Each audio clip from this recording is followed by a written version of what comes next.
Good morning and जय हिंद बच्चों। पिछले वीडियोस में हम लोगों ने सापेक्ष चाल के बारे में जाना था। उसके डिटेल हमने जाने थे कि इन सवालों को कैसे हल किया जाता है। क्योंकि हम लोग प्रतियोगी परीक्षाओं की तैयारी कर रहे हैं तो हम आज जानेंगे शॉर्टकट तरीकों को, कैसे हम किसी सवाल को जल्दी हल कर सकते हैं। क्योंकि आपको पता है बच्चों की प्रतियोगी परीक्षाओं में हमें कम समय में ज़्यादा सवालों को हल करना होता है।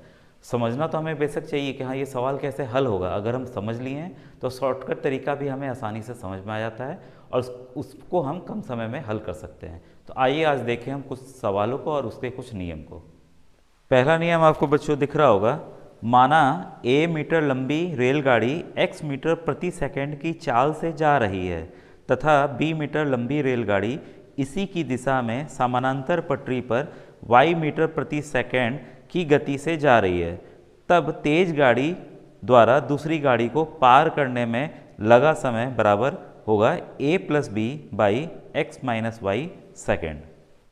बच्चों ये जो रूल कह रहा है कि अगर एक रेलगाड़ी जा रही है दूसरी भी रेलगाड़ी उसी डायरेक्शन में, उसी समानांतर मतलब उसी के पैरेलल जा रही है, तो हम यहाँ देख रहे हैं ये जो गाड़ी है दूसरी गाड़ी को पार करेगी तो इसकी स्पीड है x मीटर पर सेकेंड और इसकी जो लंबाई है वो मान लीजिए a मीटर है। ठीक है, वैसे ही दूसरी रेलगाड़ी जो आगे चल रही है अभी उसकी लंबाई कुल है b मीटर और उसकी स्पीड है y मीटर पर सेकेंड।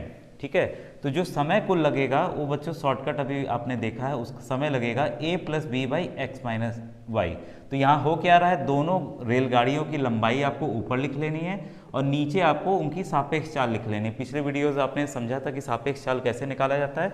तो सापेक्ष चाल में क्योंकि ये इसकी स्पीड ज़्यादा होगी तभी तो इसको पार करेगी, तो सापेक्ष चाल क्या हो जाएगी, एक्स माइनस वाई हो जाएगी बच्चों। ठीक है, तो इस तरह से इसका हम फॉर्मूला से निकालेंगे। प्रश्न नंबर 1 आपको दिख रहा होगा बच्चों।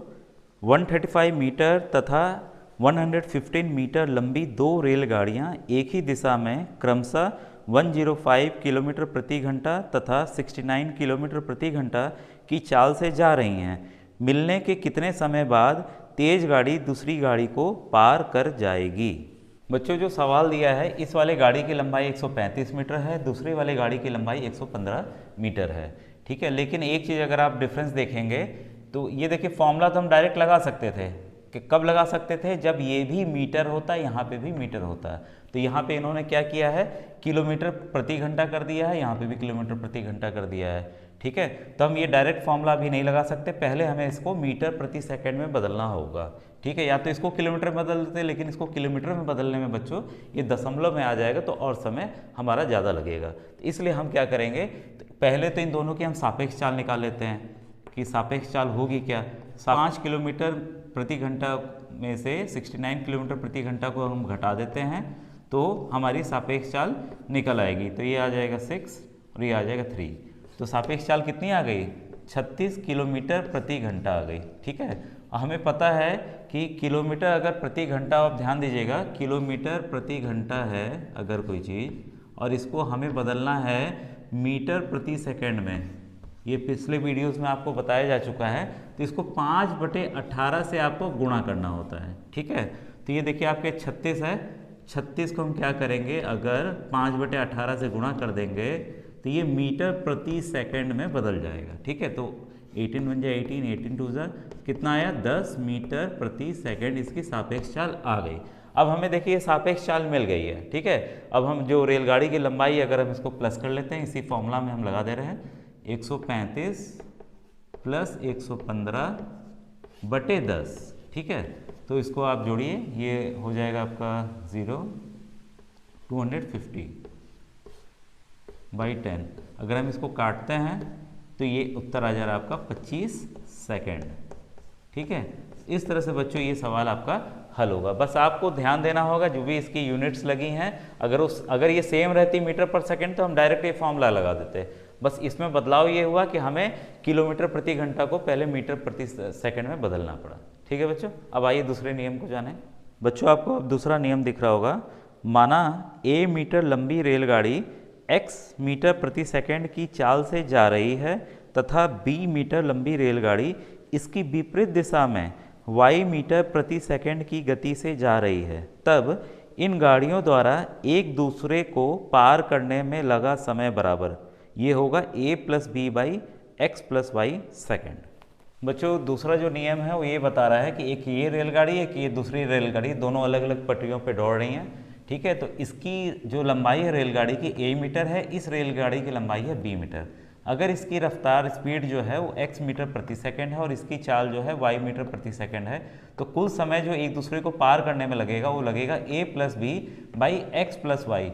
तो यहाँ पे भी हमने देखिए सापेक्ष चाल नीचे आ गई है, क्योंकि विपरीत दिशा में होती है तो सापेक्ष चाल हमें जोड़ लेना होता है। और यहाँ पर देखिए रेलगाड़ियों की लंबाइयों को हमें जोड़ लेना है। तो ये कुल दूरी हो गई बटे हमारी सापेक्ष चाल। तो ये बच्चों इसका शॉर्टकट फॉर्मूला है, आप इसको ध्यान में रखेंगे, ठीक है। आइए अब इससे रिलेटेड सवाल को देखें। 126 मीटर तथा 114 मीटर लंबी दो रेलगाड़ियाँ विपरीत दिशाओं में क्रमानुसार 15 मीटर प्रति सेकंड तथा 5 मीटर प्रति सेकंड की चाल से जा रही हैं। मिलने के कितने समय बाद वे एक दूसरे को पार कर लेंगी। बच्चों देखिए ये आपका डायरेक्ट क्वेश्चन है। इस रेलगाड़ी की लंबाई 126 मीटर है और इस रेलगाड़ी की लंबाई जो है 114 मीटर है। इसकी रफ्तार है 15 मीटर प्रति सेकंड, इसकी रफ्तार है 5 मीटर प्रति सेकंड। तो यहाँ हम देख रहे हैं कि मात्रा एकदम मैच कर रही है, मीटर मीटर मीटर मीटर, ठीक है। तो हमें डायरेक्ट इस फॉर्मूला को लगा देना है। तो रेलगाड़ी की लंबाई दोनों को हम जोड़ लेते हैं। तो यहाँ देखिए 126 प्लस 114, ठीक है, बटे 15 और 5 कितना होगा, 15 प्लस 5 मैं लिख दे रहा हूँ अभी, ये 20 हो। बच्चों इसको जोड़ लेते हैं, 0 4 और ये 2 और बाई 20। तो इसको हम काट दे रहे हैं, कितना आ गया 12 सेकेंड। तो ये बच्चों देखिए डायरेक्ट था, ये तुरंत ही हो गया इसमें, क्योंकि कन्वर्जन कोई भी नहीं था। बस आपको इस शॉर्टकट फॉर्मूला को याद रखना है। आइए आगे के नियम को जानें। माना एक रेलगाड़ी की लंबाई a मीटर है, यह रेलगाड़ी x मीटर प्रति सेकंड की गति से जा रही है। एक व्यक्ति y मीटर प्रति सेकंड की दर से गाड़ी की दिशा में दौड़ रहा है। इस व्यक्ति को पार करने में गाड़ी द्वारा लिया गया समय बराबर a बटा x माइनस वाई सेकेंड। इसी में बच्चों देखिए सवाल इसमें बदल दिया गया है। रेलगाड़ी है, इसकी लंबाई a मीटर दे दी गई है और इसकी चाल जो दे दी गई है x मीटर प्रति सेकंड दे दिया गया है। और ये आदमी है उसी दिशा में दौड़ रहा है जिस दिशा में ये रेलगाड़ी आ रही थी। इसकी चाल जो कितनी है y मीटर प्रति सेकंड। तो जो कुल समय लगेगा रेलगाड़ी को पार करने में, यहाँ रेलगाड़ी की लंबाई बटे सापेक्ष चाल। तो सापेक्ष चाल क्योंकि एक ही दिशा में है तो क्या निकालेंगे, x माइनस वाई कर देंगे, ठीक है। तो बच्चों इसमें देखिए आपको पता है अगर कोई व्यक्ति है, अगर व्यक्ति इसको हम रेलगाड़ी पूरी मान लें तो इसके सामने ये व्यक्ति की जो लंबाई है कुछ भी, इसकी विड्थ कुछ भी नहीं है। इसीलिए हम इसमें जो व्यक्ति का साइज होगा, देखिए मेरा भी नाप अगर देखें यहाँ से यहाँ तक है, लेकिन एक रेलगाड़ी तो बहुत ही लंबी होती है। तो उसके अगर कंपेयर किया जाए तो मेरी लंबाई जो है चौड़ाई है कुछ भी नहीं है, ठीक है। तो इसलिए हम यहाँ इंसान जो व्यक्ति रहता है उसका नहीं लेंगे कुछ भी डिस्टेंस, केवल हम जो रेलगाड़ी पार करेगी उसी के दूरी को हम, उसी के डिस्टेंस को हम लिखेंगे यहाँ पे। तो इस तरह से ये फॉर्मूला बच्चों आपको याद रखना है। आइए इससे एक रिलेटेड प्रश्न देखें। 62 किलोमीटर प्रति घंटा की रफ्तार से जा रही 120 मीटर लंबी रेलगाड़ी उसी दिशा में 8 किलोमीटर प्रति घंटा की चाल से भागे जा रहे व्यक्ति को कितनी देर में पार कर लेगी। बच्चों तो ये सवाल देखिए ध्यान दीजिएगा, 120 मीटर ये रेलगाड़ी की लंबाई है, इसकी जो चाल है वो 62 किलोमीटर प्रति घंटा है। तो यहाँ पे क्या हुआ देखिए, फिर से जो मात्राएं बदल गई हैं, ये मीटर है ये किलोमीटर है, ठीक है। यहाँ पे भी इसकी जो चाल दी गई है वो किलोमीटर प्रति घंटा में दी गई है। तो हमें क्या करना होगा, किलोमीटर प्रति घंटा को मीटर प्रति सेकंड में बदलना होगा। तो उसके लिए हम सबसे पहले सापेक्ष चाल निकाल लेते हैं, क्योंकि एक ही दिशा में जा रहे हैं तो इसको हम घटा देंगे। तो अगर 62 में से 8 जाता है आपका, ये आएगा 54 किलोमीटर प्रति घंटा। तो इसको हमें बदलने के लिए क्या करना होगा, 5/18 से गुणा करना होगा मीटर प्रति सेकंड बदलने के लिए। तो ये देखिए मीटर प्रति सेकंड में बदल गया, 18 बन जाए 18, 18 3 ठीक है। तो इसकी चाल सापेक्ष चाल कितनी आ गई, 15 मीटर प्रति सेकंड। अब हमें समय निकालना कि समय कुल कितना लगेगा रेलगाड़ी को पार करने में। तो ये फॉर्मूला है, तो यहाँ हम रेलगाड़ी की लंबाई ले लेंगे 120 मीटर बटे 15, तो ये आपका आ जाएगा 8 सेकंड, ठीक है। तो ये आपको समझ में आ गया होगा, काफ़ी इजी था। अब आइए अगले नियम को जानते हैं। ये आखिरी नियम है बच्चों। माना एक रेलगाड़ी की लंबाई a मीटर है, यह रेलगाड़ी x मीटर प्रति सेकंड की गति से जा रही है। एक व्यक्ति y मीटर प्रति सेकंड की दर से गाड़ी की विपरीत दिशा में दौड़ रहा है। इस व्यक्ति को पार करने में गाड़ी द्वारा लिया गया समय बराबर a बटा एक्स प्लस वाई सेकेंड। ये बच्चों इस वाले नियम में हमने मान लिया है कि जो रेलगाड़ी की लंबाई है a मीटर है और इसकी जो चाल है वो x मीटर प्रति सेकंड है, और एक आदमी जो है वो विपरीत दिशा में दौड़ के आ रहा है जिसकी रफ्तार जो है वो है चाल जो है y मीटर प्रति सेकंड है। तो रेलगाड़ी को कुल कितना समय लगेगा इस व्यक्ति को पार करने में, तो समय बराबर होगा वही a बटा एक्स माइनस वाई पिछले फॉर्मूले में था जबकि वो एक ही दिशा में थे, तो यहाँ आपको x प्लस वाई कर देना है। तो बस आप इस नियम को आपको याद रखना है, a बटा एक्स प्लस वाई। आइए इससे रिलेटेड सवाल को देखें। 165 मीटर लंबी रेलगाड़ी 58 किलोमीटर प्रति घंटा की रफ्तार से जा रही है। उसके सामने से रेलगाड़ी की विपरीत दिशा में एक व्यक्ति 8 किलोमीटर प्रति घंटा की चाल से भागा आ रहा है। रेलगाड़ी उस व्यक्ति को कितने देर में पार कर लेगी।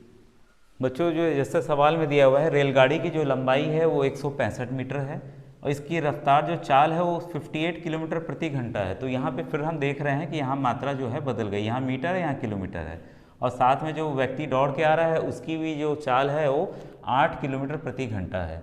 तो हमें दोनों मात्राओं को समान करना होगा, तो इसके लिए हम क्या करेंगे, सबसे पहले सापेक्ष चाल निकालेंगे। सापेक्ष चाल आपका कितना होगा, क्योंकि ये लोग विपरीत दिशा में है तो इसे हमें जोड़ लेना है। तो अगर हम इसको जोड़ लेते हैं, आगे आपका 66 किलोमीटर प्रति घंटा। ठीक है, अब इसके बाद हमें इसको मीटर प्रति सेकंड में बदलना है, तो हम क्या करेंगे 5/18 से गुणा कर देंगे। इसको हम 6 से काट दे रहे हैं, 6 बन जा 11 बार में 6 3 जा, ये कितना आ गया 55/3 मीटर प्रति सेकंड। ठीक है, अब हमें देखिए समय निकालना है। समय का फॉर्मूला हमारे सामने है, तो गाड़ी की लंबाई हम ले रहे हैं 165 बटे सापेक्ष चाल।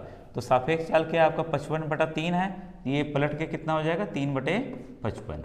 ठीक है, तो ये देखिए इससे ये 3 बार में ये कटेगा तो कितना आ जाएगा आपका 9 सेकंड। ठीक है, तो कुल 9 सेकंड का समय लगेगा रेलगाड़ी को इस व्यक्ति को पार करने में। मुझे उम्मीद है बच्चों कि आपको पूरा वीडियो समझ में आ गया होगा। अगर कहीं पे भी आपको कन्फ्यूज़न हो आप प्लीज़ कमेंट सेक्शन में कमेंट कीजिए, मैं फिर उस क्वेश्चन को नए सिरे से नए ढंग से समझाने की कोशिश करूँगा। थैंक यू बच्चों, थैंक यू फॉर वॉचिंग।